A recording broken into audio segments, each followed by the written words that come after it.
All right, today I'm going to be talking about the options that you have if you find yourself finishing your prison bid and not having a place to go live to, because that happens to a lot of people, whether it be they just don't have nobody right now, in their support circle, or they have an address and the address was denied because parole doesn't want them to go there.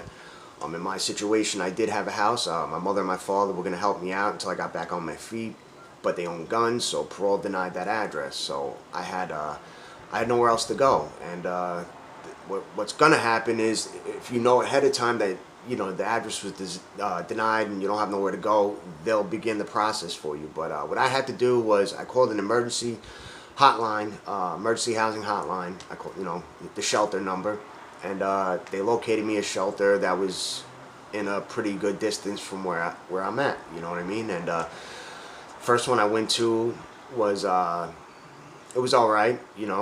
There was you slept on army cots. There was a lot of army cots, and there was a bunch of rooms. In my room, I think there was 1, 2, 3, 6, 9, maybe 12 army cots in the room. And you all slept on there.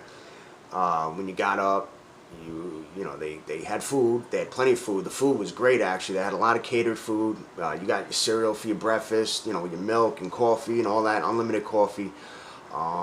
In the lunch and the dinner, they fed you good. They fed you real good. And during the day, you weren't allowed to be in your room area. You were allowed to be in the common area, though, where there was a TV and a vending machine. And, that's where the coffee was, so you could drink your coffee and eat whatever food you got. You could be there, or right outside, there was a place where you could hang out and smoke cigarettes. There was a canopy area, And I was only there for the weekend, and that Monday, because I got out, and I was there Friday, Saturday, and Sunday. Monday, when I went to social services, they relocated me for whatever reason. They put me into another emergency shelter, but it wasn't like that. It was actually a lot better. It was a regular house. That was a building. This was a regular house, in a regular neighborhood, and it had a bunch of rooms. And I had two roommates. There was one bunk bed. I was on the bunk bed. I was the top bunk, and there was another bed in that room. So there's 3 of us in that one room. There was a bunch of 3-man rooms, and some 2-man, and I think like 2 1-man rooms. And if as you're there, if you ask to go, if it opens up and you wanted to go over to one of them, you ask, and they would probably move you over into the double bed or the single bed rooms. And I never did, though. I stayed there for about 2 months, a little over 2 months, and I was comfortable where I was, so I never bothered to change rooms.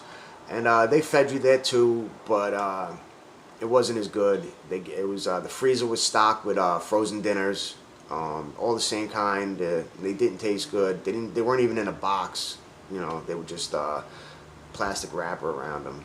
And in the fridge, they had these trays. It was styrofoam trays, and it was all wrapped. It was, hermetically sealed, but there would be a sandwich in there, a drink, and a snack, and they would give you either a mayonnaise or a mustard with it, So you got that. That was pretty much everything that was in the fridge and freezer, just a bunch of that. There was always milks, there was always a lot of milks in there, so if you need milk, you can have that. And, you're expected to go shopping for yourself, because you do get food stamps, when you go to social services, they'll hook you up and give you food stamps to, buy whatever you need as far as food and stuff. You do get money every 2 weeks for toiletries, because that's not covered with food stamps. So you can buy your deodorant, shampoo, whatever, what have you. And it was all right there. There's cameras everywhere. You go outside and you smoke. You can't smoke in the room. You have your freedom to do whatever it is you're going to do, but you had to be in by 10 o'clock. If you wanted to smoke a cigarette, you were allowed to step outside and smoke a cigarette, but you had to be in by 10 o'clock. And if you do leave, you got to sign a logbook as you come out, leave and come back in. Like I said, it wasn't that bad. There's a TV downstairs on the first floor where people could sit and watch TV. What I did for the most part is just on my phone. I would just watch a lot of videos on my phone, a lot of movies, and just try to kill time. If I had any appointments, whether it be my outpatient or parole or whatever, I would do that. But other than that, I pretty much just hung out in my room. I didn't go down and watch TV in that common room too much. After a while, I went down and spoke, because they do got staff, 24-hour staff. But during the daytime, there's these case workers in the basement. You know, there's office rooms in the basement. And I asked her, I said, listen, this is just emergency housing. This is only temporary. I would like to find a job for myself so I could get back on my feet. But I'm worried that if you guys locate me to another house that's not anywhere in this area, I'm going to have to quit that job because it's going to be rough getting back and forth to that job without a driver's license. You know, I take the bus and whatnot. And she started the paperwork for temporary housing. It's TPH, temporary housing.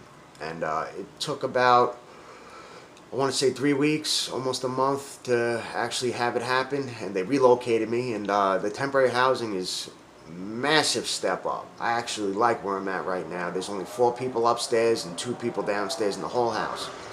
You know, and it's just a lot better. There's no staff. There's staff during the 9 to 5, but they're only there for, I don't know, maybe just a few hours and then they leave. You know, there's no curfew, none of that. You know, it's just it's basically you have your own apartment, just social services paying the rent, and you can stay here for a year. You're allowed to be in this place for a year. You know, so that's pretty much it. You know, that's all the stuff that I know about. You know, I know there's something called spot housing and stuff like that, but I don't have no experience with that. I have experience with the emergency shelter and the temporary housing. And, you know, I'm just letting you know that once you get out, there's always an option. You just gotta pursue it. You gotta go seek the help out, you know, and social service will help you. You know, they'll help you while you're trying to get back on your feet. And then once you get back on your feet, you know, you stop getting that help.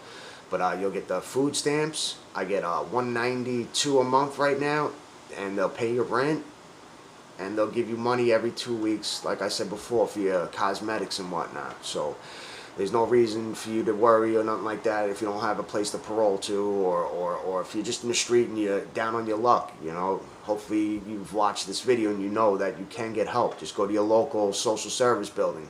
You know, take the bus, and even at social service, they'll give you bus tokens if you're gonna have to come back. You know what I mean? So, yeah, they'll help you out. So that's pretty much it. If this video was helpful, if you enjoyed the video, hit the like button.